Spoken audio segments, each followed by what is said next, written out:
वो पृथ्वी पर जीवित अंतिम मानव है। प्रत्येक दिन एक पुनरावृत्ति जैसा प्रतीत होता है, मानो समय ने स्वयं उसे त्याग दिया हो। सभी संसाधन उसके लिए उपलब्ध है, क्योंकि अब कोई उसे रोकने वाला नहीं है। कोई रोके नहीं, कोई टोके नहीं। उसका शयन कक्ष सड़क के बीचों बीच स्थापित है। बिना किसी चिंता के वो 1000 वर्ष पुरानी प्राचीन वस्तु को रात्रि पात्र के रूप में उपयोग करता है। ये विचित्र किंतु वैभवपूर्ण है, क्योंकि कोई आलोचना करने वाला नहीं है, इसलिए उसे वस्त्र पहनने की आवश्यकता नहीं लगती। वो ठीक सुबह 6 बजे जागता है। घर में उपलब्ध जो कुछ भी हो उसे खाने के लिए उपयोग करता है। वो अपने मुक्त घूमने वाले मुर्गियों को दलिया खिलाता है, जो उनके लिए एक विशेष भोजन है। कुछ ताजा स्ट्रॉबेरी दोपहर के नाश्ते के लिए उत्तम है। वो अपने मक्के को पानी देने के लिए अग्निशमन वाहन का उपयोग करता है। जनरेटर को पेट्रोल से भरा जाता है, जो उसके अस्थायी घर को शक्ति प्रदान करता है। वो रेडियो चालू करता है, हमेशा की तरह चैनल बदलता रहता है,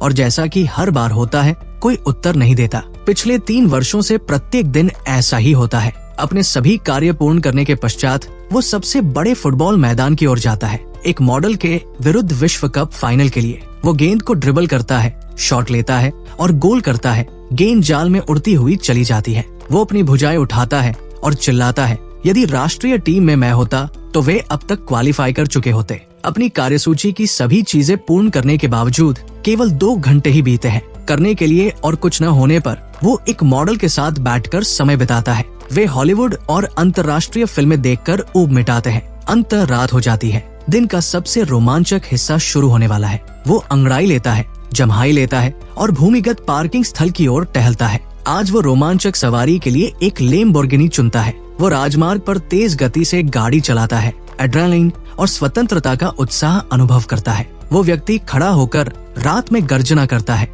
अपनी एकाकीपन को बाहर निकालता है। अचानक वो भयभीत होकर रुकता है, क्योंकि उसे सामने एक आकृति दिखाई देती है। वो घबराहट में स्टीयरिंग व्हील को एक और झटका देता है। गाड़ी चीखती हुई रुक जाती है, ठीक समय पर, किंतु रेलिंग से टकराने से नहीं बच पाती। उसे अपने चेहरे पर लगे कटों की भी परवाह नहीं होती, बल्कि वह एक टॉर्च लेता है और सामने की ओर रोशनी डालता है। उसका दिल तेजी से धड़क रहा है, भय और आशा का मिश्रण। रोशनी की किरण में एक छोटी लड़की खड़ी है, जो एक भेड़ को पकड़े हुए है। जब उसने एक अन्य जीवित व्यक्ति को देखा तो वो उससे भी अधिक भावुक हो उठी। वो फूट फूट कर रोने लगी, बेकाबू होकर सिसकने लगी। फिर वो उसकी बाहों में झपट पड़ी, कस कर लिपट गई। उसके आलिंगन की गर्माहट को महसूस करते हुए उसे अंततः विश्वास हुआ कि वो अकेला नहीं है। वो उसे आश्रय में ले गया और उसे हर प्रकार का भोजन प्रदान किया। लड़की ने भूखेपन से भोजन खाया, मानो उसे युगों से उचित भोजन न मिला हो। जब वो तृप्त हो गई, उसने उसे बताया कि अभी भी कई जीवित लोग बचे हैं। उसने सैटेलाइट रेडियो चालू किया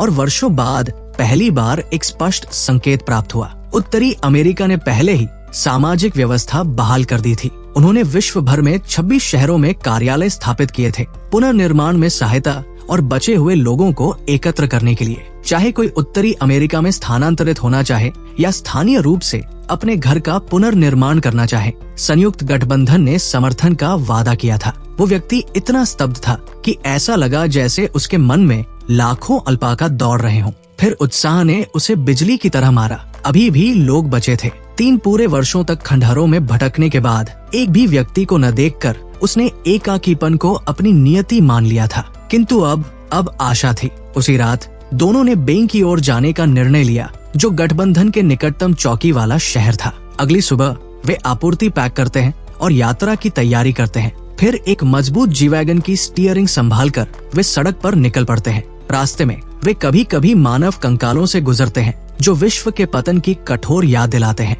विराम के दौरान उसने लड़की को गाड़ी चलाना सिखाया। वे एक परित्यक्त ग्रामीण बाग में पहुँचे। लड़की ने उतरकर खोजबीन की और पाया कि वहाँ अभी भी बहुत सारे तरबूज और अंगूर उग रहे हैं। उसने उसे एक खाली टोकरी फेंकी और कहा, कुछ फल चुन लो, मैं थोड़ी देर में वापस आता हूँ। किंतु वो ज्यादा दूर नहीं गया था कि लड़की घबराहट में उसके पीछे दौड़ी। जब उसे पता चला कि वो आपूर्ति की तलाश में जा रहा है, उसने साथ चलने की जिद की। एक आह भरते हुए उसने उसे एक और टोकरी थमाई। हमें अलग होना होगा, नहीं तो हम कल तक बेंग नहीं पहुंच पाएंगे। बस और फल इकट्ठा कर लो, मैं जल्दी वापस आऊंगा। मैं अब अंगूर नहीं चाहती, बस मुझे छोड़कर मत जाओ, उसने रोते हुए कहा।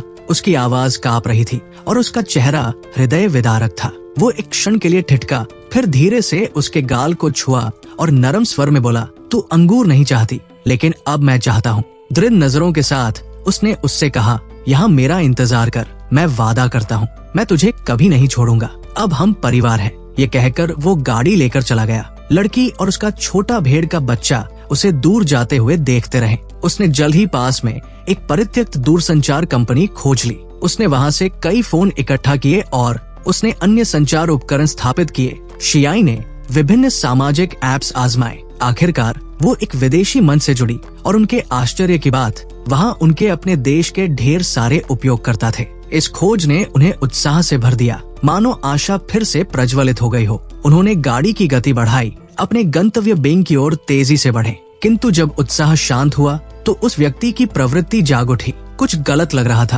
पिछले 3 वर्षों में उसने अनगिनत वीरान कस्बों की यात्रा की थी, एक भी जीवित व्यक्ति को न देखते हुए। तो फिर ये सभी लोग अचानक कहां से प्रकट हो गए? इससे पहले कि वो कुछ समझ पाता, शियाई ने कुछ और भी भयावह जानकारी साझा की। उत्तरी अमेरिका के नवीनतम अपडेट के अनुसार विश्व के किसी भी चौकी में एक भी जीवित पुरुष नहीं मिला है। ये घोषणा सुनकर वो व्यक्ति स्तब्ध रह गया, किंतु एक पल बाद वो उन्मत्त हंसी में फूट पड़ा। दुनिया में अब कोई पुरुष नहीं बचा। इसका मतलब है कि मैं अंतिम बचा हूँ। अब मैं हर महिला का सपनों का पुरुष हूँ। ये पागलपन है। ऐसा लगता है जैसे मैं हंसते हंसते सपने से जाग जाऊंगा। उसने अब यात्रा में जल्दबाजी नहीं की, बल्कि एक परित्यक्त गर्म पानी के रिसोर्ट की ओर रास्ता बदल लिया। बिना किसी हिचकिचाहट के उसने जी-वैगन को सीधे प्रवेश द्वार से अंदर ले जाकर मुख्य हॉल में खड़ा कर दिया। शियाई ने भ्रमित होकर देखा, क्या हम आज बेंग जा रहे हैं? उसने मुस्कुराते हुए कहा, आज नहीं, तुम्हें गर्म पानी का स्नान और नया परिधान मिलेगा। कल तुम बेंग में शानदार दिखोगी। शियाई खुशी से चमक उठी, विश्राम के विचार से उत्साहित। किंतु उसका उत्साह जल्दी ही फीका पड़ गया। ये केवल एक गर्म पूल निकला जो विसर्जन रॉड से गर्म किया गया था। फिर भी इस समय में एक गर्म स्नान भी ऐसा विलास था जिसका अधिकांश लोग केवल सपना देख सकते थे। जब पानी गर्म हो गया तो वो व्यक्ति शियाई के लिए साफ कपड़े ढूंढने के लिए उठा। जैसे ही वो दरवाजे से बाहर निकला, उसे एक महत्वपूर्ण प्रश्न याद आया। वो दौड़कर वापस आया और चिल्लाया, स्नान में उतरने से पहले हीटर को अनप्लग कर देना, ये खतरनाक है। उसके वाक्य पूरा करने से पहले ही शियाई ने स्नान से एक तीखी चीख निकाली। दरअसल उसने अभी अभी अपने कपड़े पूरी तरह उतारे थे और अब दुनिया के अंतिम पुरुष ने सब कुछ देख लिया था। शर्मिंदगी में वो तुरंत पलटा और कमरे से बाहर भाग गया। अगले दिन जब वे बेंग में पहली सभा स्थल के निकट पहुँचे, शियाई ने अचानक खेतों में कुछ देखा। कुछ आकृतियां हिल रही थी, जैसे वे खेती कर रही हों। वो उत्साह में खिड़की खोलकर चिल्लाई और उन्हें पुकारने लगी। किंतु जैसे जैसे वे निकट आए, उस व्यक्ति का चेहरा नाटकीय रूप से बदल गया। वे महिलाएं खेती नहीं कर रही थी, वे एक अन्य महिला का गला काट रही थी। उसने तुरंत महसूस किया कि कुछ गलत है और शियाई पर चिल्लाया, गाड़ी तेज करो, यहाँ से निकलो। वे महिलाएं ठंडी नजरों से देखती रहीं जब गाड़ी तेजी से भागी। उनके चेहरों पर कोई भाव नहीं था। उनके चाकुओं की नोक से अभी भी खून टपक रहा था, जो एक भयावह दृश्य प्रस्तुत कर रहा था। जैसे ही वे बेंग शहर के निकट पहुँचे, उन्होंने और भी भयानक दृश्य देखा। महिलाओं के शव ओवरपास पर लटके हुए थे। उस व्यक्ति का चेहरा कठोर हो गया। उसने शियाई की ओर देखा और गंभीरता से कहा, बेंग शायद वो सुरक्षित आश्रय नहीं है जो हमने सोचा था। जब वे शहर में प्रवेश कर प्रसारण द्वारा निर्दिष्ट सभा स्थल के निकट पहुँचे तो उन्हें एक रास्ता अवरोध मिला। सशस्त्र महिलाओं का एक समूह पहरा दे रहा था। उनकी आंखों में संदेह भरा हुआ था। समूह की नेता ने गाड़ी के अंदर बैठे पुरुष को तुरंत देख लिया। ऐसी दुनिया में जहाँ कोई अन्य जीवित पुरुष नहीं मिला था, उसकी उपस्थिति ने तुरंत खतरे की घंटी बजा दी। हथियार उठाए गए, अब गाड़ी से बाहर निकलो। उस व्यक्ति ने गाड़ी से एक रिंच पकड़ लिया, अपने जीवन के लिए लड़ने को तैयार। तभी एक आवाज किनारे से गूंजी, नाना, ये हमारे साथ है। 2 चोटियों वाली एक लड़की तेजी से दौड़ कर आई। उसने तुरंत बोलना शुरू किया,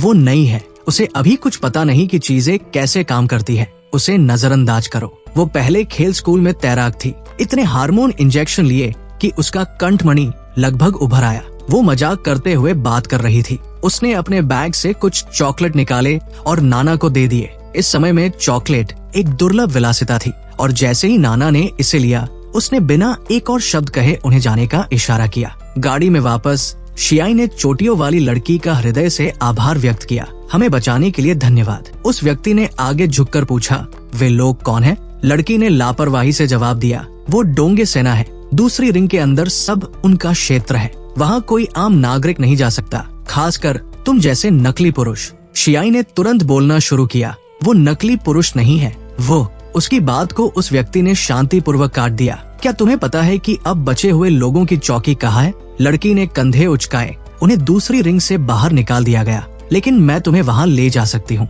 किंतु फिर चोटियों वाली लड़की ने एक मांग रखी। वो छोटा भेड़ का बच्चा चाहती थी, या अरे इसके बजाय मैं तुम्हारी वो हथपिस्तौल ले लूंगी। बोलते हुए उसने बंदूक की नाल को सीधे उस व्यक्ति के माथे पर दबा दिया, किंतु वो हिचक गया। भेड़ का बच्चा शुरू से शियाओ यी के साथ था, वो इसे कभी नहीं छोड़ेगी। लड़की ने उसे एक पल के लिए घूरा, फिर अचानक कंधे उचकाते हुए पीछे हट गई। ठीक है, मैं तुम्हें चौकी तक ले जाऊंगी। जैसे ही वे स्थान के निकट पहुँचे, उसने लापरवाही से कहा, मैं यही उतर जाऊंगी। वहाँ विदेशी लोग इसे संचालित करते हैं, वे मेरे खास प्रशंसक नहीं हैं। किंतु जैसे ही वो गाड़ी से उतर रही थी, उसके हाथों में भेड़ का बच्चा था। उस व्यक्ति ने तेजी से उसकी कलाई पकड़ ली, उसे रोकते हुए। उसकी आंखें शांत किंतु दृढ़ थी, सीधे उसकी आंखों में देख रही थी। वो हिचकिचाई, फिर एक आह भरी और भेड़ के बच्चे पर अपनी पकड़ ढीली कर दी। बिछड़ने से पहले चोटियों वाली लड़की ने सिर झुकाया और मुस्कुराई, मानना पड़ेगा, तुम में वाकई पुरुषों वाला आकर्षण है। उस व्यक्ति और शियाओं के जाने के बाद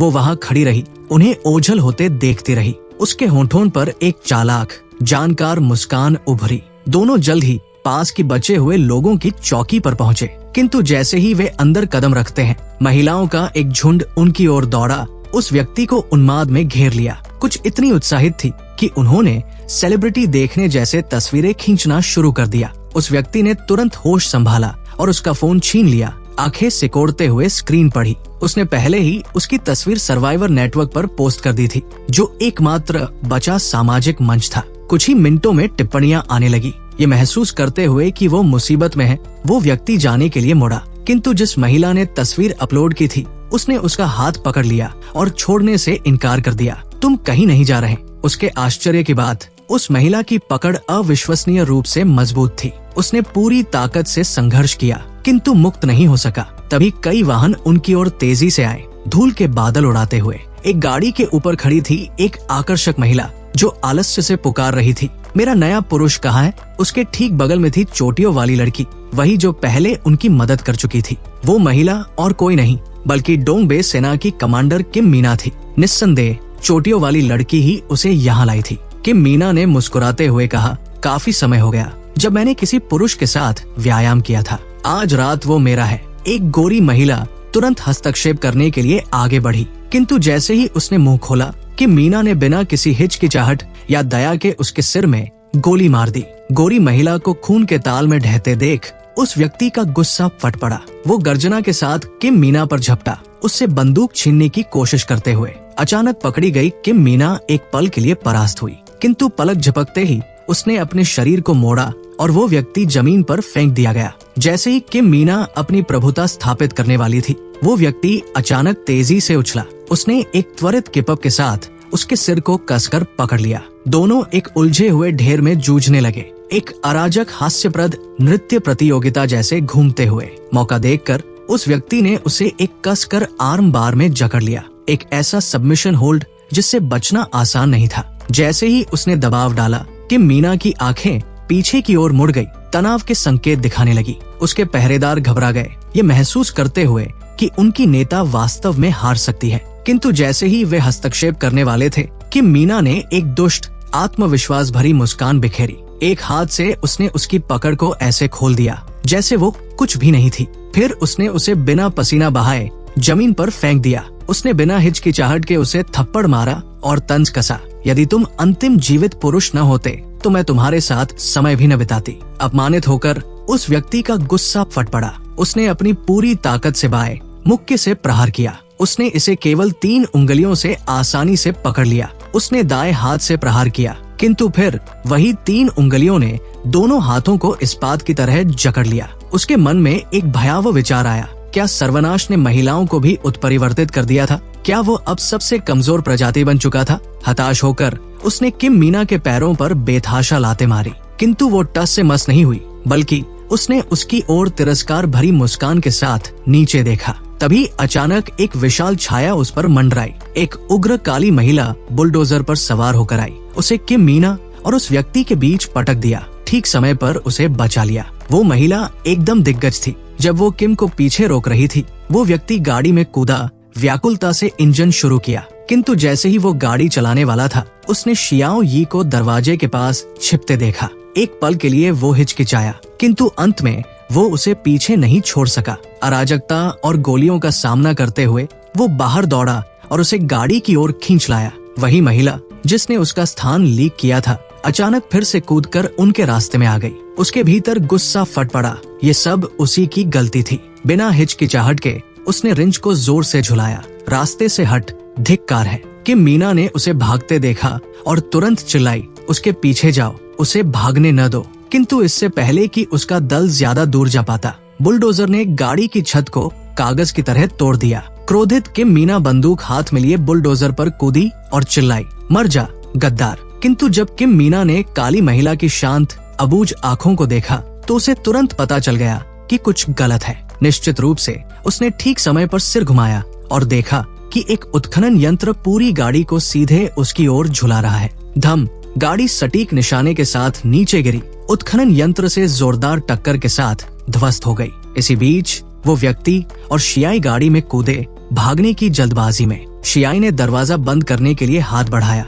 किंतु बाहर से एक हाथ ने अचानक दरवाजा पकड़ लिया। वो एक परिचित चेहरा था, चोटियों वाली, हमेशा की तरह मुस्कुराती हुई। हाय! उस व्यक्ति की आंखें चौड़ी हो गई। बिना एक शब्द कहे उसने गैस पेडल को पूरी ताकत से दबाया, गाड़ी को आगे बढ़ाया। किंतु चोटियों वाली ने दरवाजा कसकर पकड़ रखा था, छोड़ने से इनकार करते हुए, जबकि गाड़ी तेजी से आगे बढ़ रही थी। तुम कहाँ जा रहे हो? मुझे साथ ले चलो, उसने चिल्लाया। मैं अच्छी हूँ, कसम से, शियाई ने तीखे स्वर में कहा। तुमने ही डोंगे सेना को बताया कि हम कहाँ हैं। चोटियों वाली ने बेशर्मी से मुस्कुराते हुए कहा, अरे नाराज मत हो, मैं तुम दोनों को दक्षिण ले जाऊंगी। मेरे पास वहाँ ढेर सारी आपूर्ति छिपाई हुई है। हम तीनों सपनों का जीवन जी सकते हैं, मैं, तुम और वह। एक पुरुष, दो पत्नियां, आरामदायक, है ना? शियाई अविश्वास में आंखें चौड़ी करके चुप रह गई। उस व्यक्ति ने गर्जना की, सपने देखती रहे और स्टीयरिंग व्हील को झटका देकर उसे हटाने की कोशिश की। शियाई ने चोटियों वाली के दरवाजा पकड़े हाथ पर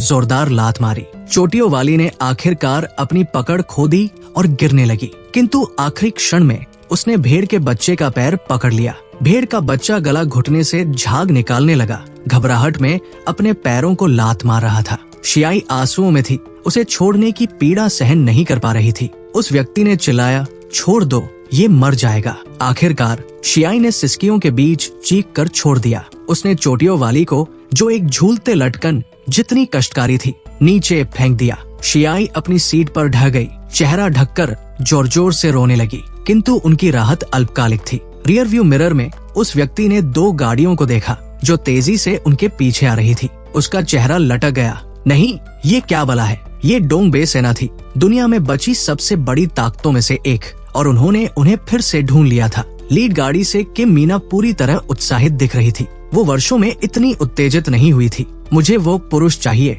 उसने बिना किसी शर्म के घोषणा की। मेरे साथ वापस आ, मेरा युद्ध सरदार पति बन। हम मिलकर इस कचरे के ढेर पर राज करेंगे। उस व्यक्ति ने ठंडे भाव से आगे देखा। तुम मेरे प्रकार की नहीं हो, किम। उसकी मुस्कान एक तिरछी मुस्कुराहट में बदल गई। तुम मुझे अपने प्रकार की बना दे, उसने अपने सैनिकों से चिल्लाकर कहा। पास आओ, उसे भागने मत दो। उस व्यक्ति ने बिना हिचकिचाहट के गाड़ी को तेजी से मोड़ा और अपनी गाड़ी को मीना की लाल स्पोर्ट्स कार से टकरा दिया। टक्कर ने उसे उसकी सीट पर लुढ़का दिया। फिर उस व्यक्ति ने अचानक ब्रेक खींचा जब पीछा करने वाली एक गाड़ी तेजी से आगे निकली। उसने दुश्मन के वाहन के पिछले पहिए में टक्कर मारी, जिसने तुरंत नियंत्रण खो दिया। वो गाड़ी उलटकर सड़क से बाहर उड़ गई। जैसे ही उसने सांस ली, उसने ऊपर देखा कि मीना हवा में थी। वो किसी सर्वनाश स्तरीय सुपर खलनायक की तरह सीधे उसकी गाड़ी की ओर कूद रही थी। उस व्यक्ति ने चिल्लाया, तुम्हें क्या हो गया है? क्या तुम पागल हो? किंतु किम मीना स्थिरता से ठीक उसकी खिड़की के बाहर उतरी, पूर्ण संतुलन के साथ। उसने उसे एक शांत, खतरनाक मुस्कान दी। फिर एक त्वरित गति में उसने अपनी दाहिनी भुजा उठाई। धम, उसकी भुजा ने कांच के आर पार मुक्का मारा। एक करहा के साथ उसने खिड़की को पूरी तरह उखाड़कर फेंक दिया। इससे पहले कि वो अगला कदम उठाती, पीछे से इंजनों की गर्जना गूंजी। कस्टम मोटरसाइकिलों पर सवार सवारों का एक गिरोह उनकी ओर बढ़ा, जैसे सर्वनाश के बाद की घुड़सवार सेना। कि मीना ने अपनी आंखें सिकोड़ी, उसका चेहरा कठोर हो गया। ब्रदरहुड, उसने बुदबुदाया। झुंड का नेतृत्व करते हुए एक छोटे बालों वाली महिला चिल्लाई कि मीना, हम यहाँ पुरुषों के बारे में कुछ अधूरी बातें सुलझाने आए हैं। कि मीना ने तंज कसा, मेरे गिरोह, मैं तुम्हारा महीनों से पीछा कर रही हूँ और अब तुम चांदी की थाली में सजकर सामने आ गए। उसने व्यंग्य किया, बड़ी बड़ी बातें करने वाली औरतें, क्या तुम अब खुद को पुरुष समझती हो? इससे पहले कि वो अपनी बात पूरी करती, चोटियों वाली ने एक सबमशीन गन निकाली और उसे चला दिया। कई मोटरसाइकिलें आग की लपटों में विस्फोटित हो गई, किंतु ब्रदरहुड पीछे नहीं हट रहा था। एक हेलमेट पहने सवार ने अग्निशामक यंत्र निकाला और चोटियों वाली की गाड़ी की खिड़की में अंधा करने वाली फोम की धारा छोड़ दी। एक अन्य सवार, जिसके बाल नुकीले थे, ने आतिशबाजी की एक श्रृंखला जलाई और उसे सीधे चोटियों वाली की गाड़ी में फेंक दिया। पटाखे चोटियों वाली के पैरों के बीच धमाकों और चमक के साथ फटने लगे। वो घबरा गई, बेबस होकर हाथ पैर मारने लगी। उसकी स्पोर्ट्स कार गाड़ी नियंत्रण से बाहर होकर घूमी और अगले ही पल वो रेलिंग के ऊपर से उछली और खाई में गायब हो गई। अराजकता में वापस कि मीना एक जंगली बिल्ली की तरह उस व्यक्ति की तेज गति वाली गाड़ी की छत पर कूदी। उसने बाइक गैंग की ओर इशारा किया और चिल्लाई, आओ नकली पुरुष, मुझे दिखाओ तुम्हें क्या दम है। बिना हिचकिचाहट के बाइक गैंग के दल ने कांटेदार हुक दागे, जिनमें से एक जोरदार खटके के साथ उस व्यक्ति की गाड़ी के दरवाजे से चिपक गया। उस व्यक्ति ने अविश्वास में देखा, ये क्या हो रहा है? बाइक गिरोह ने एक युद्ध कुल्हाड़ी उठाई और कांटेदार रस्सी पर जिपलाइन की तरह सवार होकर गाड़ी के पीछे जोर से उतरी। वो छत की ओर बढ़ी। उस व्यक्ति के माथे पर पसीना छलकने लगा। उसने गाड़ी मोड़ने के लिए स्टीयरिंग व्हील की ओर हाथ बढ़ाया, किंतु बाइक गैंग ने शांति से कहा, शांत रहो, मैं तुम्हारी तरफ हूँ। फिर एक शक्तिशाली छलांग के साथ उसने अपनी कुल्हाड़ी किम मीना की ओर झुलाई। अराजकता की दो रानियां चलती गाड़ी की छत पर भिड़ गई। किम मीना प्रत्येक प्रहार से बाल बाल बच रही थी। उसकी उग्रता कम नहीं हुई। किम मीना ने लड़ाई के बीच अपनी हथ पिस्तौल निकाली और बाइक गैंग पर गोली चलाना शुरू किया, किंतु उसके आश्चर्य की बात, बाइक गैंग की सजगता अवास्तविक थी। उसने चलती गाड़ी पर संतुलन बनाते हुए गोलियों से बचाव किया। दोनों ने छत पर अपनी द्वंद्व युद्ध जारी रखी। एक कुल्हाड़ी से बच रही थी, दूसरी गोलियों से। ये एक अराजक नरसंहार का नृत्य था, जिसमें कोई स्पष्ट विजेता नहीं था। नीचे उस व्यक्ति ने एक मौका देखा। जब मीना ने लात मारने के लिए पैर उठाया, उसने ब्रेक जोर से दबाए। मीना का संतुलन बिगड़ गया और वो आगे हुड पर गिरी। उसकी पिस्तौल उसके हाथ से उछलकर दूर चली गई। तुम शापित पुरुष, उसने चिल्लाया, मैं तुम्हें आज रात निपटाऊंगी। एक गुर्राहट के साथ वो फिर से छत पर कूदी, लड़ाई में वापस आ गई। इस बार उसने आक्रमण तेज किया, बाइक गैंग को पीछे धकेला और ऊपरी हाथ हासिल कर लिया, किंतु वो व्यक्ति हारा नहीं था। वो बार बार ब्रेक दबाता रहा, जिससे मीना लड़खड़ाती रही। हर झटके के साथ वो डगमगाने लगी। क्रोधित मीना ने तैश में आकर सनरूफ को लात मारकर खोल दिया और अपनी ऊंची एड़ी को सीधे उस व्यक्ति की नाक में घुसा दिया। उसी क्षण बाइक गैंग ने मौका पकड़ा। उसकी कुल्हाड़ी मीना की पीठ की ओर जोर से गिरी। एक बीमार कर देने वाला धमाका हुआ। उसके बाद मीना की दबी हुई चीख हवा में गूंजी, किंतु किसी ने न सोचा था कि वो आखिरी क्षण में प्रहार से बच निकली भूत की तरह फिसल गई। उसने अपनी शानदार फर कोट में बड़े छेद को देखा। उसकी आंखें गुस्से से जल रही थी। तुमने मेरा फर कोट बर्बाद कर दिया, हरामी। बिना हिचकिचाहट के उसने बाइक गैंग को छत से लात मारकर नीचे गिरा दिया। बाइक गैंग नीचे गिरी, किंतु ठीक समय पर गाड़ी की खिड़की का किनारा पकड़ लिया। किम मीना ने अपनी कुल्हाड़ी उठाई, प्रहार करने को तैयार, किंतु उस व्यक्ति ने अचानक ब्रेक जोर से दबाए। मीना का संतुलन डगमगाया और वो पीछे की ओर लड़खड़ाई। बाइक गैंग ने मौका पकड़ा। उसने मीना का पैर जोर से खींचा। उस व्यक्ति की नाक से अभी भी खून बह रहा था। उसने पूरी ताकत से स्टीयरिंग व्हील खींचा कि मीना छत से उछलकर सड़क पर जा गिरी। पहली बार ये उग्र सरदार वास्तव में हताश दिखी। उसने चिल्लाकर कहा, प्रिय, मेरी मदद करो। एक क्षण के लिए उस जंगली दृश्य ने भी थोड़ी दया जगाई। उस व्यक्ति ने एक शब्द नहीं कहा, बस उसकी बिखरी हुई आकृति को चुपचाप देखता रहा, जबकि उसकी नाक से खून टपक रहा था। किंतु तभी मीना ने अपने शरीर को मोड़ा, गाड़ी से अभी भी जुड़ी कांटेदार हुक की रस्सी को पकड़ लिया और उस व्यक्ति के चेहरे पर जोर से लात मारकर उत्तोलन लिया। भयानक सटीकता के साथ छत पर वापस उछल आई। उस व्यक्ति का चेहरा पीला पड़ गया। वो वापस आ गई थी। उसने तेजी से यात्री सीट से कांटेदार हुक लॉन्चर उठाया। इसे फिर से लोड करने के बाद उसने सनरूफ से बाहर झुककर मीना के पैरों के बीच निशाना साधा। बिना हिचकिचाहट के उसने ट्रिगर दबाया कि मीना ने खटके की आवाज सुनी और पलक झपकते ही अपने शरीर को मोड़ लिया। हुक बाल बाल बचा। उसके पहले से बर्बाद फर कोट के छेद से साफ गुजर गया। हुक आगे बढ़ा और सामने एक ट्रैफिक साइन से चिपक गया। जैसे ही गाड़ी तेजी से आगे बढ़ी, लांचर उस व्यक्ति के हाथों से छूट गया। मीना को हवा में खींचकर साइन पर लटका दिया जैसे कोई ट्रॉफी हो। उस व्यक्ति ने आखिरकार सांस छोड़ी। उसे लगा कि वे सुरक्षित है, किंतु तभी उसने देखा कि उसने कोट उतार दिया और नंगे पांव सड़क पर उतर आई। उसने अपनी ऊंची एड़ियां छोड़ दी, धावक की मुद्रा में झुकी और फिर मिसाइल की तरह दौड़ पड़ी। वो नंगे पांव दौड़ रही है और फिर भी पीछा कर रही है। उस व्यक्ति ने घबराहट में चिल्लाया। उसने ट्रंक खोला और जो कुछ भी मिला, बैग, औजार, सब बाहर फेंक दिया, किंतु कुछ भी उसे धीमा नहीं कर सका। मीना अड़िग थी। बाइक गैंग ने अपनी कुल्हाड़ी की पकड़ मजबूत की, अगले दौर के लिए तैयार। मीना अब इतनी करीब थी कि वे उसकी उग्र सांसें खिड़की के ठीक बाहर सुन सकते थे कि मीना की भौहें सिकुड़ गई और उसका चेहरा चटक लाल हो गया। उस व्यक्ति ने घबराहट में चिल्लाया, अरे नहीं, वो अब किसी चीज में बदलने वाली है। तभी मीना ठंडे पसीने में डूब गई, जोर से हांफते हुए। उसका शरीर कांपने लगा, फिर धीरे धीरे धीमा होने लगा। आखिरकार वो घुटनों के बल गिर पड़ी, हताशा और क्रोध की गर्जना छोड़ते हुए। उन्होंने आखिरकार उसे अभी के लिए पीछे छोड़ दिया था। समूह आगे बढ़ता रहा, अपने और अराजकता के बीच और दूरी बनाता हुआ। जब वे सुरक्षित दूरी पर थे, बाइक गैंग शांति से छत से नीचे कूद पड़ी। वो और उसका दस्ता उस व्यक्ति की ओर चलने लगे। उस व्यक्ति ने हाथ उठाकर उन्हें रोका। उसकी आंखें सतर्क थी। तुम लोग आखिर हो कौन? बाइक गैंग सीधी खड़ी होकर बोली, हम ब्रदरहुड हैं। उत्तरी प्रतिरोध, बिल्कुल तुम्हारी तरह असली पुरुष। उस व्यक्ति ने तीखे स्वर में कहा, बकवास, तुम सब नकली हो। नुकीले बालों वाली एक सदस्य ने नाराज होकर बीच में कहा, हम इस नए युग के पुरुष हैं, बिल्कुल तुम्हारी तरह, मांस और खून वाले, असली। उस व्यक्ति ने बहस नहीं की, उसने बस पूछा, क्या मैं अब जा सकता हूँ? बाइक गैंग एक कदम और करीब आई। रुको, हमारे साथ लड़ो, पुरुषों के अधिकारों के लिए खड़े हो। उस व्यक्ति ने अपने मंदिरों को रगड़ा। मैं लड़ना नहीं चाहता, मुझे बस सांस लेने की जगह चाहिए, मेरा दिमाग फटने वाला है। बाइक गैंग की आवाज गंभीर हो गई। ये दुनिया अब महिलाओं की है, पुरुषों के लिए सुरक्षित नहीं है। हम प्रतिरोध करते हैं और हमें तुम्हारी जरूरत है। तुम हमारे प्रतीक हो, हमारी आशा। उस व्यक्ति ने अपने आसपास के उत्सुक चेहरों को देखा,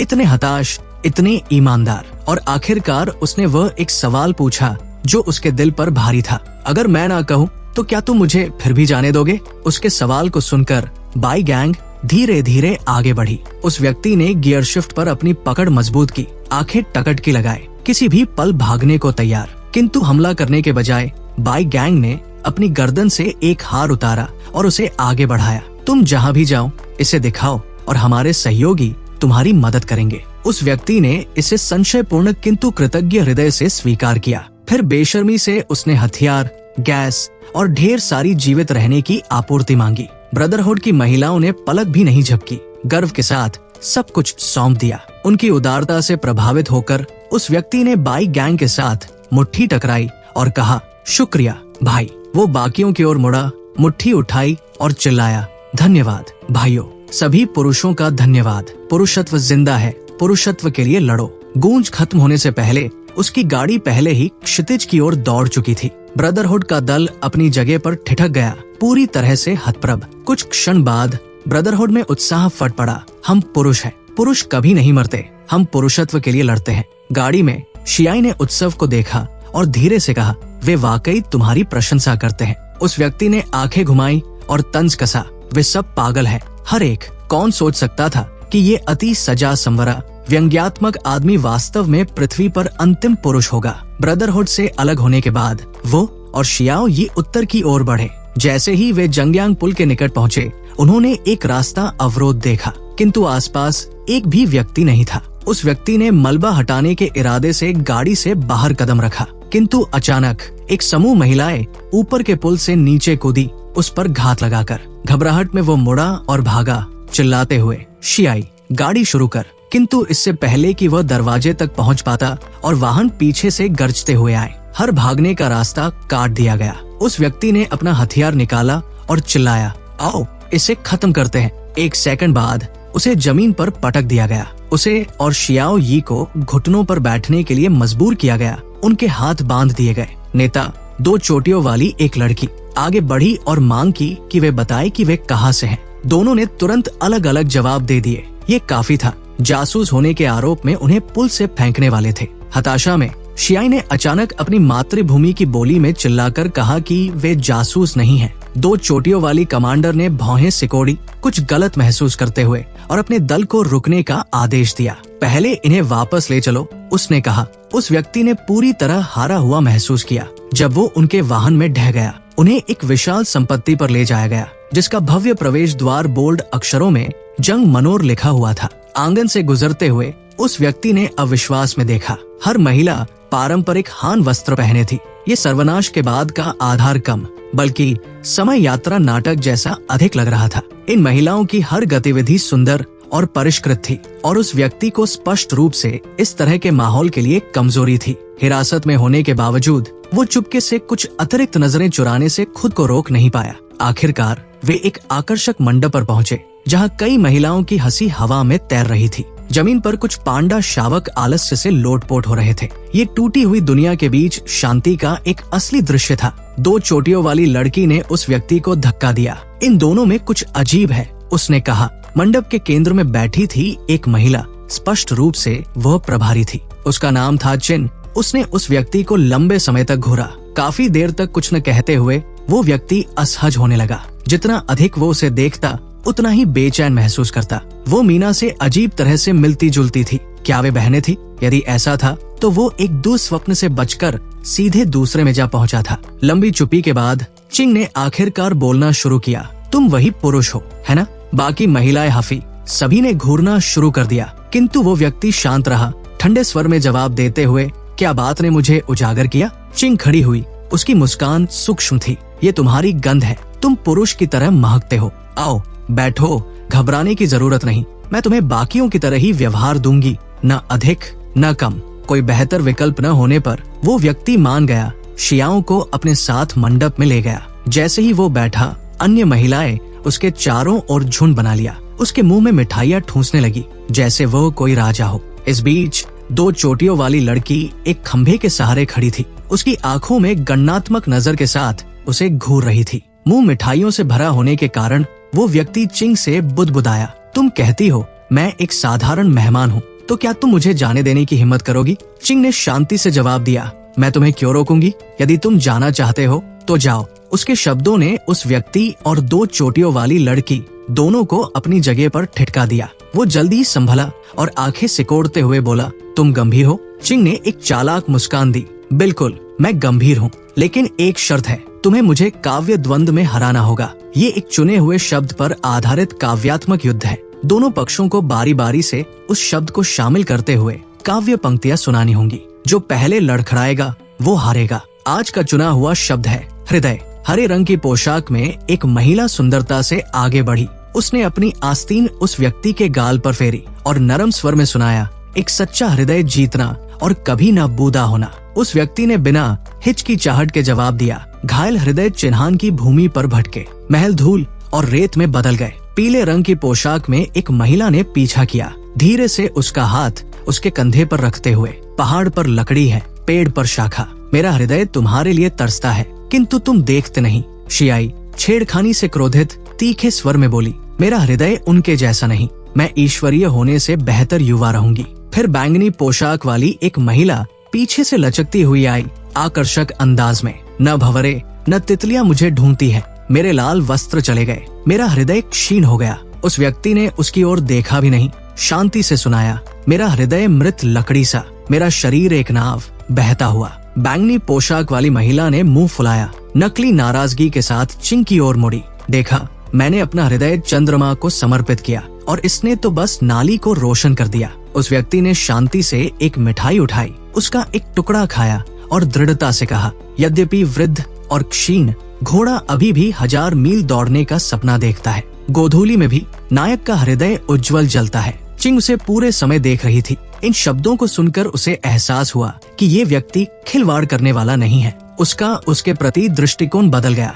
जैसे ही हरे रंग की पोशाक वाली महिला फिर से सुनाने वाली थी, चिंग ने हाथ उठाया। बस उसे और छेड़ना बंद करो। तुम सब कोमल और आकर्षक व्यवहार करती हो, किंतु उसकी नजरों में तुम बस उसके मांस के लिए पंजे मारने वाली राक्षसिया हो। लड़कियों ने मुंह फुलाया। कितना उबाऊ, सीधा सादा पुरुष, बिल्कुल अनजान साधु जैसा। चिंग उस व्यक्ति की ओर मुड़ी और नरम स्वर में बोली, मैं अब तुम्हारा हृदय समझ गई। जाओ खाओ, जब तुम्हारा काम हो जाए मैं तुम्हें बाहर का रास्ता दिखाऊंगी। किंतु इससे पहले कि वो व्यक्ति जवाब दे पाता, होंग इंग अचानक आगे बढ़ी। उसकी आवाज तत्काल थी, चिंग, वो नहीं जा सकता। चिंग ने शांति से अपनी चाय डाली। उसका स्वर निश्चल था। वो एक वयस्क पुरुष है। यदि वो जाना चाहता है तो हम उसे रोकने वाले कौन हैं? जब तक तुम्हारे पास कोई कारण न हो। होंग इंग ने बिना हिचकिचाहट के कहा, क्योंकि मैं उसके साथ सोना चाहती हूँ। मंडप में हाफने की आवाजें गूंजी और फिर उसने और जोर से कहा, मैं उसके बच्चे चाहती हूँ। होंग इंग अभी खत्म नहीं हुई थी।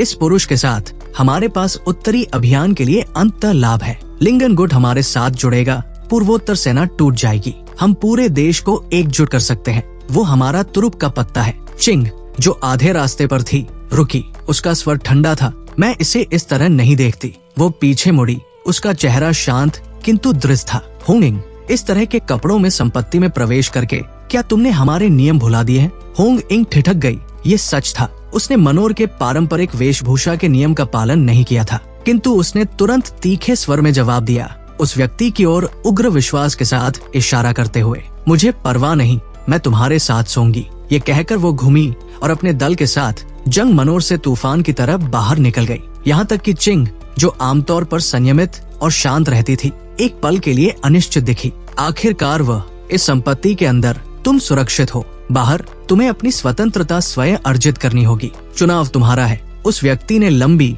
थकी हुई आह भरी। मेरा जीवन 5 मिनट के लिए भी सामान्य क्यों नहीं हो सकता? अंत में उसने कुछ दिनों की शांति के लिए मनोर में रहने का निर्णय लिया। अगली सुबह वो मंडप में था, पत्थर की बेंच के साथ व्यायाम करते हुए। शियाई उछलती कूदती आई, चहकते हुए, देखो देखो, तुम्हें मेरा नया परिधान कैसा लगा? शियाई ने एक लहराता हुआ हानफू पहन लिया था। उसके बाल एक प्यारी जोड़े में बंधे थे। वो पहले से कहीं अधिक चंचल और आकर्षक लग रही थी। उस व्यक्ति ने मुस्कुराते हुए उसे बैठने का इशारा किया। आओ चलो कुश्ती करते हैं और पूरी ताकत लगाना। मुझे तुम्हारी पूरी बच्ची की बोतल वाली ताकत चाहिए। शियाई ने अपनी पूरी कोशिश की, किंतु फिर भी बिना ज्यादा प्रतिरोध के हार गई। अपनी दुखती कलाई को मलते हुए उसने मुंह फुलाया, तुम किसी और को नहीं हरा सकते, इसलिए मुझे धमकाकर ताकतवर महसूस कर रहे हो, है ना? उस व्यक्ति ने तुरंत माफी मांगी, धीरे से उसकी कलाई की मालिश करते हुए। वो स्वयं से बुदबुदाया, अभी भी हैरान, हाल ही में हर कोई जिससे मैं मिलता हूँ, बाई गैंग, होंग इंग, वे सब अलग ढंग से लड़ते हैं। उसी क्षण चिंग उत्सुकता से वहाँ आई। तुम दोनों क्या कर रहे हो? उस व्यक्ति ने मुस्कुराते हुए ऊपर देखा। कुश्ती तुम भी आजमाना चाहोगी? चिंग ने पहले तो सिर हिलाया, ये वास्तव में मेरा खेल नहीं है, किंतु कुछ लगातार मनाने के बाद उसने आँख भरते हुए हामी भर दी और बैठ गई। एक पल बाद, चाहे उसने उसे जीतने दिया हो या नहीं, उसने मुस्कुराते हुए कहा,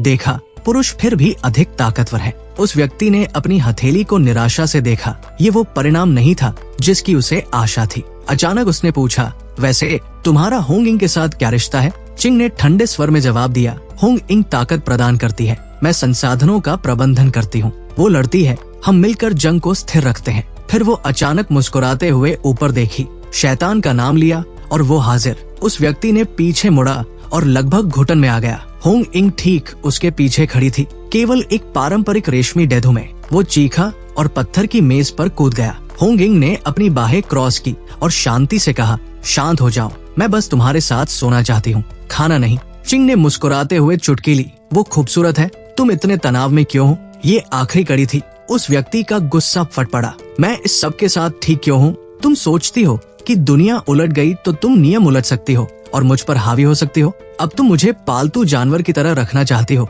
किसी खिलौने की तरह। सपने देखती रहो महिला, मेरे साथ क्या होता है मैं तय करता हूँ, और अगर यहाँ कोई सोने वाला है तो वो मैं हूँ, तुम्हारे साथ, उल्टा नहीं। होंग इंग ने कंधे उचकाए, जैसे ये कोई बड़ी बात न हो। क्या फर्क पड़ता है? शर्माना बंद करो, चलो कुश्ती करते हैं। जीतने वाला हारने वाले के साथ सोएगा। उस व्यक्ति ने गर्जना की, मैं इस मनोर की हर महिला के साथ सो लूंगा, इससे पहले कि मैं तुम्हारी ओर देखूं। सपने देखती रहे। वो शियाओ यी को खींचते हुए तूफान की तरह बाहर निकल गया। चलो हम ड्रैगन फ्लाई पकड़ने जा रहे हैं। उस रात होंग इंग एक शराब की बोतल हाथ में लिए मनोर में घुसी। उसने एक बड़ा घूंट लिया। उसके गाल तुरंत लाल हो गए। फिर बिना किसी चेतावनी के उसने बोतल को जोर से फर्श पर पटक दिया। उसने उस व्यक्ति के शयन कक्ष का दरवाजा लात मारकर खोला। मैं कसम खाती हूँ, आज रात मैं तुम्हें जीत लूंगी, उसने चिल्लाते हुए कहा। वो उसकी ओर तूफान की तरह बढ़ी। वो तेजी से पीछे हटा। उसकी आंखों में घबराहट छा गई। उसने तकिए के नीचे से हाथ डाला।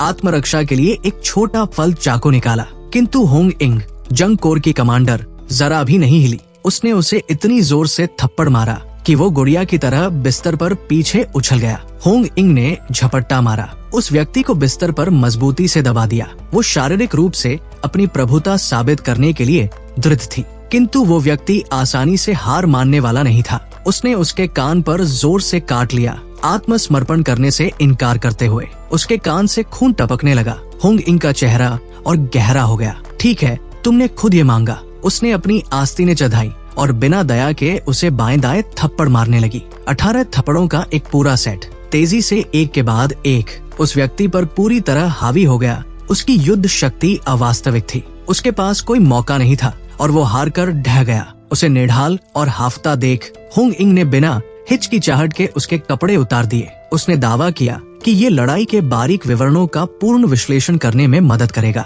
उस जंगली मुकाबले ने उसे हाफने पर मजबूर कर दिया। उसके माथे से पसीना टपक रहा था। अब नग्न व्यक्ति को देखते हुए उसके भीतर कुछ नरम पड़ गया। जैसे ही वो उसे दुर्लभ कोमलता का क्षण देने वाली थी, वो आगे झपटा और उसकी नाक पर सीधे सिर से टक्कर मार दी। किंतु ये होंग इंग थी, कोर कमांडर। वो न केवल मजबूत थी बल्कि कठोर भी थी। सिर की टक्कर ने उसे जरा भी नहीं हिलाया। क्रोधित होकर उसने उस व्यक्ति को कॉलर से पकड़ा और गुर्राई, क्या तुम पागल हो गए हो? फिर धम उसने बदले में एक खोपड़ी तोड़ने वाली सिर की टक्कर मारी। खून छलक पड़ा। वो नीचे गिर गया, किंतु होंग इंग अभी खत्म नहीं हुई थी। उसने मुक्का मारा। उसने बार बार उसके चेहरे पर मुक्के मारे। क्या मैं तुम्हारे लिए काफी नहीं हूँ? उसने चीख कर कहा। तुम मुझे ठुकराते हो, लेकिन हर मुर्गी के 700 लोगे। क्या तुम्हें लगता है तुम कोई सम्राट हो? रखैले चुन रहे हो? तुम एक औजार हो, एक वस्तु, एक पालतू। तुम कोई स्वामी नहीं हो और निश्चित रूप से राजा तो बिल्कुल नहीं।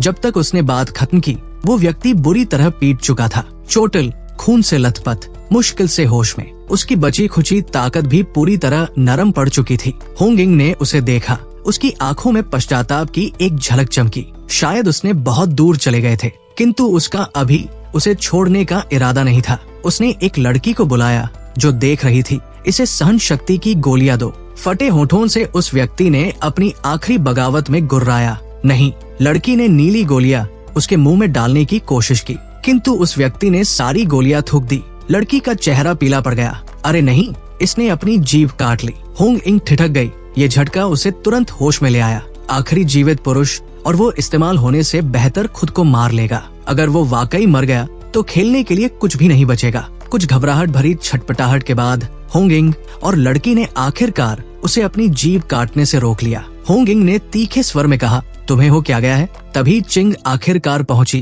टहलते हुए आई, किंतु उसे पूरी तरह अराजकता का सामना करना पड़ा। उसका चेहरा गहरा हो गया। होंग इंग, अभी उससे उतर जाओ। दुश्मन 30 सेकंड में अग्रिम पंक्ति तक पहुंच जाएगा। तुम्हें तुरंत ताया लेने और रक्षा तैयार करने की जरूरत है। किंतु होंग इंग टस से मस नहीं हुई। मैं 1 सेकंड में खत्म कर लूंगी, उसने शांति से कहा, अभी भी उस व्यक्ति के ऊपर मंडराते हुए। चिंग गुस्से से भभक उठी। मैंने कहा, उतर जाओ। उसने अपनी बगल में खड़ी लड़की की ओर मुड़कर कहा, हाँ, इसे बाहर ले जा सकती है, इसे होश में लाओ। फिर भी होंग इंग ने हिलने से इनकार कर दिया। बस मुझे इसे खत्म करने दो, फिर मैं जाऊंगी। ये आखिरी कड़ी थी। चिंग, जो आमतौर पर सुग्राह्य और धैर्यवान थी, तैश में आ गई। उसे फिर से छुआ और हमारा गठबंधन खत्म। अगर तुमने उसे फिर से छुआ तो तुम्हारा जंग कोर सब कुछ खो देगा। न संसाधन, न समर्थन। जंग नान से बाहर कदम रखो और तुम फिर कभी ज़ेन नदी पार नहीं कर पाओगी। ये महसूस करते हुए कि चिंग झूठ नहीं बोल रही, होंग इंग आखिरकार बिस्तर से उतरी, हालांकि स्पष्ट रूप से नाराज थी। वो चिंग की ओर चली और बुदबुदाई,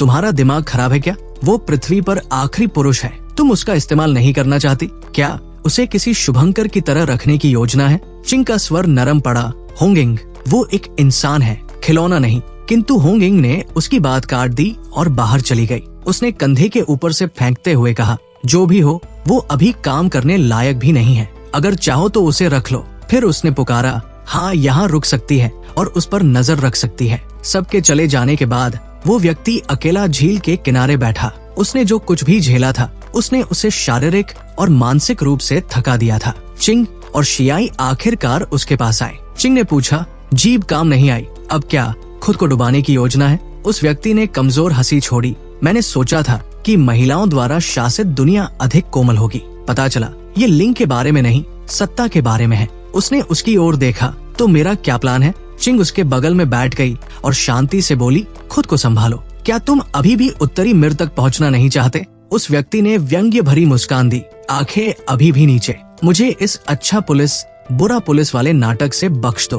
तुमने मुझे कभी जाने का इरादा ही नहीं किया। चिंग ने उसकी नजरों से नजर मिलाई। इसके विपरीत मैं चाहती हूँ कि तुम जल्द से जल्द चले जाओ। तुम उतने मूल्यवान नहीं हो जितना तुम सोचते हो। तुम्हें यहाँ रखने से जंग नान में केवल आपदा आएगी। उस व्यक्ति ने ऊपर देखा, स्तब्ध। उसका चेहरा चोटिल और सूजा हुआ, जैसे कोई पंचिंग बैग। रुको, क्या तुम आखिरी जीवित पुरुष को नहीं चाहती? चिंग ने बिना हिचकिचाहट के जवाब दिया, चाहती हूँ। उसकी स्पष्ट ईमानदारी ने शियाई को भी आंखें चौड़ी करने पर मजबूर कर दिया। उस व्यक्ति ने इस सुंदर दृढ़ निश्चयी महिला को देखा। उसने याद किया कि कैसे उसने उसकी रक्षा की, उसे आश्रय दिया और यहाँ तक कि होंग इंग के सामने उसके लिए खड़ी हो गई। ये सब उसके हृदय में कुछ हलचल पैदा कर रहा था, कुछ कोमल, कुछ खतरनाक। वो फुसफुसाया, चिंग। फिर सूजे हुए होठों के साथ वो उसके गाल पर चूमने के लिए झुका, किंतु चिंग अचानक खड़ी हो गई।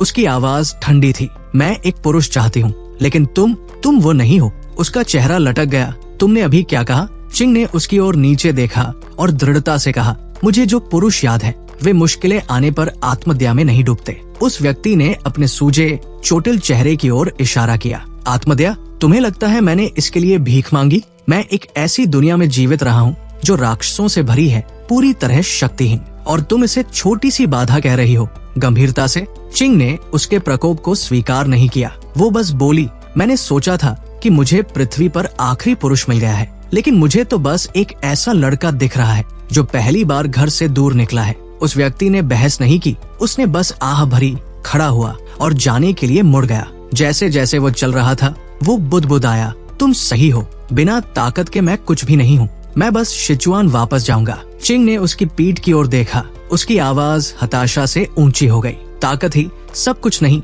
जो एक पुरुष को बनाती है। धैर्य, तर्क, आत्मविश्वास और इच्छा शक्ति, यही एक असली पुरुष को परिभाषित करता है। उसका स्वर और तीखा हो गया। तुम जानते हो कि तुम सिचुआन वापस नहीं जा सकते। तुम्हारा भविष्य अराजकता है। तुम्हें कभी शांति नहीं मिलेगी और तुम्हारा एकमात्र हथियार जो वास्तव में तुम्हारा है वो है जो इस दुनिया में किसी और के पास नहीं बचा, एक पुरुष की इच्छा। बिना पलटे उस व्यक्ति ने बुदबुदाया, ये पुरुष नहीं जिसका तुम वर्णन कर रही हो, ये तो सुपर हीरो है। चिंग की आवाज दृढ़ और अटल गूंजी, और एकमात्र होने का मतलब है कि तुम्हें उत्कृष्ट होना होगा। अगर केवल एक पुरुष बचा है तो हाँ, उसे सुपर हीरो बनना होगा। वो व्यक्ति चलते चलते रुक गया। चिंग ने आगे कहा, तुमने मुझसे पूछा था कि महिलाएं क्यों बदल गई? तुम ही एकमात्र पुरुष क्यों हो? तुमने 3 साल में किसी को क्यों नहीं देखा? मुझे नहीं पता, लेकिन तुम खुद इसका पता लगा सकते हो, अपने लिए और हम सभी के लिए। अगर जवाब यहाँ नहीं है तो उत्तरी अमेरिका जाओ, अगर वहाँ नहीं है तो यूरोप, अफ्रीका, कहीं भी। बस तब तक चलते रहो जब तक तुम्हें जवाब न मिल जाए। किंतु वो व्यक्ति अभी भी एक फटे गुब्बारे जैसा दिख रहा था, ढीला और बेजान। वो मुड़ा और बुदबुदाया, तुम इसे बुद्धिमानी भरा बनाती हो, लेकिन ईमानदारी से बाहर क्या अलग होगा? चिंग ने तीखे स्वर में चिल्लाते हुए कहा, क्या तुम्हें समझ नहीं आता? तुम मौत से भाग नहीं रहे। उत्तरी अमेरिका में चुस्नी, महल या शांति और सुकून नहीं होगा। वहाँ अराजकता, डर और अनजाना होगा। लेकिन तुम भाग नहीं सकते, तुम्हें इसका सामना करना होगा। यही एकमात्र तरीका है अपनी ताकत वापस पाने और ये साबित करने का कि तुम पुरुष हो। जब तक तुम इस आंगन में रहते हो तुम कुछ भी नहीं हो, ना ताकत, ना स्वतंत्रता, ना पुरुषत्व। समझे? वो व्यक्ति चुप हो गया। वो सोच में डूबा हुआ लग रहा था, या शायद बस सुनना। फिर बिना एक शब्द कहे वो बगीचे की दीवार के किनारे पर कदम रखा। छपाक वो सीधे झील में कूद गया। किंतु वो हार नहीं मान रहा था। वो छलांग एक मोड़ थी। चिंग के शब्दों ने आखिरकार उसके भीतर कुछ जगा दिया था। उसने अपना निर्णय ले लिया था। वो इस टूटी हुई दुनिया की सच्चाई की खोज करेगा। जाने से पहले उसने शियाओ यी को चिंग को सौंपने की कोशिश की। उम्मीद थी कि वो उसकी देखभाल एक असली छोटी बहन की तरह कर सकती है, किंतु शियाई ने दृढ़ता से सिर हिलाया। उसने पीछे रहने से इनकार कर दिया। इस टूटी हुई दुनिया में वे अब सिर्फ साथी नहीं थे, वे एक दूसरे के पास सब कुछ थे। अगले दिन तड़के चिंग ने व्यक्तिगत रूप से उस व्यक्ति और शियाओ यी को जंग मनोर के द्वार तक पहुंचाया, किंतु ठीक बाहर उन्हें रोक लिया गया। होंग इंग के सशस्त्र गार्ड पहले से ही इंतजार कर रहे थे, हथियार ताने हुए उन्हें गुजरने से मना कर रहे थे। चिंग ने अपनी आंखें सिकोड़ी, हट जाओ। महिलाएं हिचकिचाई, हालांकि वे चिंग से डरती थी। उनके आदेश स्पष्ट थे, कोई भी नहीं जाएगा। बिना एक और शब्द कहे चिंग ने एक क्रूर राउंडहाउस किक चलाई। खटाक, गार्ड गुड़िया की तरह पीछे उछल गई। वो पास की एक गाड़ी में जा टकराई, विंडशील्ड को चकनाचूर कर दिया। सब स्तब्ध होकर ठिठक गए। चिंग ने गरजते हुए कहा, उसकी आवाज गगन भेदी थी, मैं स्वयं इन्हें ले जा रही हूँ, देखते हैं कौन मुझे रोकने की हिम्मत करता है। ये कहकर वो आगे बढ़ी। जहाँ कहीं वो चली, जंग टुआन की महिलाएं लहरों की तरह अलग हो गई। इस बीच शहर के ठीक बाहर होंग इंग ने अपने युद्ध ट्रकों के काफिले को पूर्ण संरचना में खड़ा किया था। दूर से वाहनों का एक अलग स्तंभ गरजते हुए उनकी ओर बढ़ रहा था। बीच में एक विशाल टैंक के ऊपर खड़ी थी एक भयंकर महिला। ये और कोई नहीं बल्कि जीन मीना थी, उत्तरी सेना की क्रूर कमांडर, जो उस व्यक्ति को अपने लिए चाहती थी। उसका काफिला मैदानों पर गड़गड़ाता हुआ चला, जो जंग टुआन की ताकत से मुकाबला कर रहा था। दोनों गुटों के आमने सामने होने से हवा में तनाव की चिंगारी भड़क उठी। टकराव अपरिहार्य था। तब होंग इंग की लेफ्टिनेंट ने वॉकी टॉकी पकड़ी और एक शब्द बोला, जाओ। तुरंत बाई ओर एक लाल सेमी ट्रक गर्जन के साथ जीवंत हो उठा। टायर चीख उठे। पीछे एक विशाल इस्पात केबल खींचता हुआ वो सीधे अराजकता की ओर बढ़ा। उसी क्षण दाई ओर एक हरा ट्रक भी गर्जन के साथ जीवंत हो उठा। टायर चीखते हुए वो आगे बढ़ा, पीछे इस्पात केबल खींचता हुआ, ठीक लाल ट्रक की तरह। लंबी घास के नीचे छिपा हुआ दोनों ट्रकों के बीच मोटा केबल अचानक तन गया। ये एक घातक ट्रिपवायर की तरह फैल गया। उत्तरी सेना का काफिला पूरे वेग से आगे बढ़ता हुआ प्रतिक्रिया करने का समय नहीं पा सका। एक के बाद एक उनके वाहन केबल से टकराए, टायर फट गए, विंडशील्ड चकनाचूर हो गए और शरीर गोलियों की तरह उछाल दिए गए। अराजकता तुरंत भड़क उठी। एक भी गोली चलने से पहले उत्तरी सेना को भारी नुकसान हो चुका था। धुआं आकाश में बिलख रहा था। दर्द की चीखें चारों ओर दर्द की चीखें गूंज रही थी। जीन मीना ने दोनों हाथ उठाए, अपने काफिले को रुकने का संकेत दिया। वो अपने वाहन के ऊपर खड़ी थी। उसने घायलों की ओर एक नजर भी नहीं डाली, बल्कि उसने चिल्लाकर कहा, होंग इंग, क्या तुमने मेरे पति को देखा है? होंग इंग ने इस उकसावे का जवाब नहीं दिया। उसकी आवाज तीखी थी, क्या तुम युद्ध विराम तोड़ रही हो? जीन मीना ने मुस्कुराते हुए तंज भरे अंदाज में जवाब दिया, देखो वो आकर्षक परिधान, तुम निश्चित रूप से पुरुष की तलाश में निकली हो। होंग इंग का चेहरा गहरा हो गया। अगर तुम युद्ध चाहती हो, ठीक है, यही इसका फैसला कर लेते हैं। ये मत भूलो, एक बार चिंग दक्षिणी लीग को ले आएगी, तुम जंग नान को एक दिन भी नहीं रोक पाओगी। जीन मीना ने आंखें घुमाई। मेरे दिमाग में बस एक चीज है, पुरुष। मुझे संधियों या लीगों की परवाह नहीं, मुझे बोर मत करो। इस पर होंग इंग ने अपनी मुठ्ठियां भींच ली। पिछली रात की तबाही से पहले ही हताश, उसने तीखे स्वर में कहा, मैंने तुम्हारे उस शापित पुरुष को नहीं देखा। होंग इंग की आवाज बर्फ सी ठंडी हो गई। लेकिन अगर तुमने सोंग नदी पार करने की हिम्मत की तो मैं हर उस व्यक्ति को मार डालूंगी जो पुरुष जैसा दिखता हो। जीन मीना ने बस मुस्कुराया। दक्षिणी लड़कियां वाकई जिद्दी होती है। इस बीच चिंग स्वयं उस व्यक्ति और शियाओ यी को शंघाई की ओर ले जा रही थी। सड़कें साफ और व्यवस्थित थी। सुंदर कपड़ों में सजी महिलाएं टहल रही थी, मानो सर्वनाश ने इस जगह को कभी छुआ ही न हो। शियाओ ने खिड़की से बाहर देखा। उसकी आवाज लालसा से भरी थी, ये मेरा गृहांगर है, क्या मैं इसे फिर से देखने वापस जा सकती हूँ, भले ही कोई मेरा इंतजार न कर रहा हो? चिंग ने नरम स्वर में सिर हिलाया, बिल्कुल, बस इसे अपने दिल को तोड़ने न देना। दुनिया अब वैसी नहीं रही। तभी उस व्यक्ति ने अपनी आंखें सिकोड़ी। एक गली में कुछ अजीब देखा। महिलाओं का एक समूह किसी को घेरे हुए था। उनके हाथ भटक रहे थे। आवाजें छेड़खानी भरी थी। जमीन पर लुढ़का हुआ व्यक्ति मुश्किल से होश में था, स्पष्ट रूप से प्रतिरोध करने में असमर्थ। किंतु जो बात उस व्यक्ति को चकित कर गई वो थी छोटी कटी बालों वाली शक्ल और उस चेहरे पर दाढ़ी की रेखाएं। ये कोई साधारण व्यक्ति नहीं था, ये एक पुरुष था। वो ठिठक गया, रुको, मैंने तो सोचा था कि मैं पृथ्वी पर आखिरी पुरुष हूँ। ये कौन है? उस व्यक्ति ने चिल्लाया, गाड़ी रोक। चिंग, देखो, वो एक पुरुष है। वो दो महिलाएं एक पुरुष को परेशान कर रही है। चिंग और शियाई दोनों ने गली की ओर देखा, किंतु वे पहले ही उस जगह को पार कर चुके थे। उनके कोण से अब कुछ भी देखना संभव नहीं था। उस व्यक्ति ने अपनी सीट बेल्ट खोल दी, बाहर कूदने को तैयार। मत जाओ, चिंग ने तीखे स्वर में चेतावनी दी। ये ऐसी चीज नहीं है जिसे तुम ठीक कर सकते हो, हमें करना होगा, उसने तीखे स्वर में कहा। वो हम में से एक है, एक और पुरुष, ये बहुत खतरनाक है, चिंग ने जवाब दिया। और ये शहर साफ कर दिया गया है, यहाँ कोई पुरुष नहीं होना चाहिए। किंतु उस व्यक्ति ने नहीं सुना। उसने पीछे की सीट से एक हथियार पकड़ा। तो मैं खुद देख लूंगा। वो गली की ओर दौड़ा, केवल ये देखने के लिए कि एक मूंछों वाला व्यक्ति जिसे चक्कर आ रहे थे उसका हाथ खींचा जा रहा था। एक महिला ने तंज कसा, एक रात भी नहीं टिक सकते और खुद को पुरुष कहते हो। मूंछों वाला व्यक्ति कमजोरी से अपने हाथ हिलाने की कोशिश कर रहा था, किंतु उसका प्रतिरोध न के बराबर था। उसे छोड़ दो, उस व्यक्ति ने चिल्लाते हुए अपनी बंदूक उठाई। महिला ने उसकी ओर मुड़कर देखा, उसका चेहरा खुशी से चमक उठा। अरे ये तो और भी आकर्षक है, उसकी सहेली ने आकर्षक ढंग से हंसते हुए कहा। उसकी आंखें चमक रही थी। वो आवाज, भगवान, ये मुझे रोंगटे खड़े कर रही है। महिलाओं को बेपरवाह देखकर उस व्यक्ति ने अपनी बंदूक को जोर से खटकाया। ये एक स्पष्ट चेतावनी थी। जिस क्षण उन्हें एहसास हुआ कि वो झूठ नहीं बोल रहा, उनकी चंचल मुस्कानें गायब हो गई। तभी दो तीव्र हेडलाइट्स की किरणों ने गली को रोशन कर दिया, उन्हें क्षण भर के लिए अंधा कर दिया। चिंग ने गाड़ी को ठीक उस व्यक्ति के बगल में खींच लिया था। गाड़ी की छत पर सायरन अभी भी चमक रहा था। जैसे ही महिलाओं ने रोशनी के बीच आंखें मिचमिचाकर लाइसेंस प्लेट देखी, उनके चेहरे ठिठक गए। वो सरकारी है, उनमें से एक ने धीरे से बुदबुदाया, ये जानते हुए कि वे मुश्किल में हैं। दोनों महिलाएं पीछे हट गई। मूंछों वाले व्यक्ति को छोड़ते हुए नाराजगी के साथ कहा, मजा खराब कर दिया। शियाई गाड़ी से बाहर निकली और उस व्यक्ति ने अपना हथियार नीचे कर लिया। जैसे ही तनाव कम हुआ, वो हेडलाइट्स के नीचे करीब चला। वो मूंछों वाले व्यक्ति को गौर से देख रहा था, जो उसी तरह सतर्कता से उसे देख रहा था।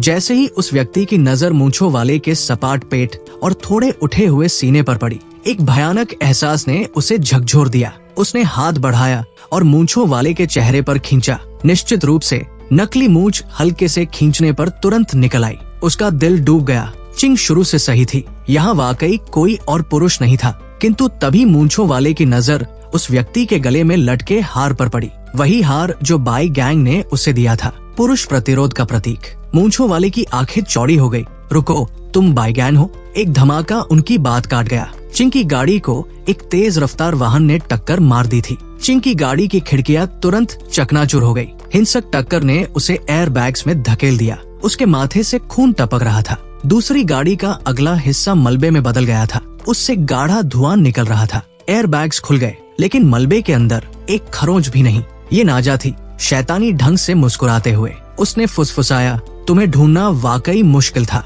किसी तरह वो होंग इंग से बच निकली थी और यहाँ तक उनका पीछा कर लिया था। चिंग की आंखें चौड़ी हो गई। उसने उस व्यक्ति पर चिल्लाया, भागो, इसे मुझ पर छोड़ दो।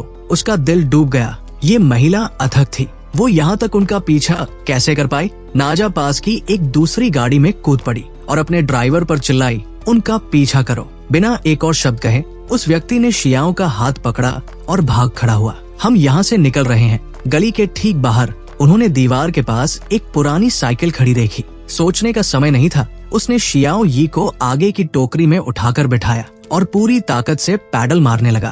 किंतु उनके पीछे नाजा की गुर्गिन गली से बाहर निकली, भयानक गति से दौड़ती हुई, जैसे कोई शिकारी अपने शिकार पर नजर गड़ाए हो। उस व्यक्ति ने रास्ते में हर टेबल और कुर्सी को उलट दिया जो उसे मिला। उम्मीद थी कि इससे उन्हें धीमा कर देगा, किंतु इससे बस एक पल की देरी हुई। वे फिर से करीब आ रहे थे।